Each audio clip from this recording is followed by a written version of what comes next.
It's November 11th. In today's reading, we see the Holy Spirit's selection of Peter to validate and institute three practices into the life of the church that reflect the reality that Jesus, through his sinless life, has indeed fulfilled the law of Moses, that under the new covenant, mankind is no longer under the law.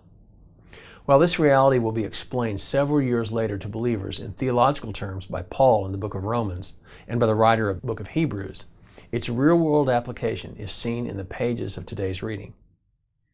Through the events of Acts 10 and 11, the Holy Spirit shows Peter, the leader of the early church, three new realities.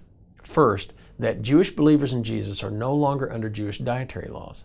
Followers of Jesus can eat whatever they want. Second, under the new covenant, Jewish believers in Jesus can associate with Gentiles.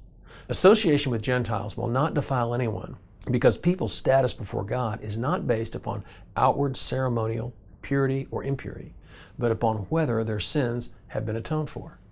And third, God shows Peter that now Gentiles can indeed be born again. They can now be grafted into God's family. They too can be indwelled by the Holy Spirit. These revolutionary events help the disciples see a fuller reality of the new covenant. How profoundly paradigm shifting this new reality would become for them.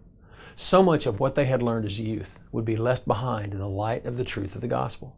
It would also result in their being completely ostracized from the established Jewish community.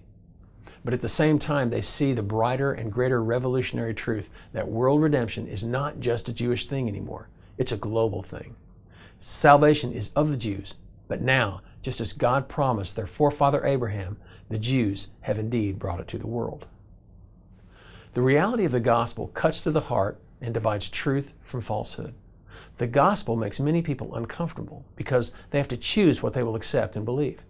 It forces us to answer some very sobering and challenging questions. It determines how one views themselves and others around them. Indeed, it shapes one's very worldview. The reality of the gospel cannot be ignored because its ramifications are truly life-altering. The weight of its claims demand acceptance or rejection. But those who ignore the gospel really don't understand or haven't fully yet processed what they're hearing. Here's today's application. What impact does the gospel have on your schedule, your checkbook, your priorities, on your life as you live it day by day? At a minimum, it should cause you to pray for others that may not know Jesus, and it should impact how you view your time left on this earth. Ask the Lord to show you how He wants your life to be shaped by the revolutionary power of the gospel. Now here's today's prayer.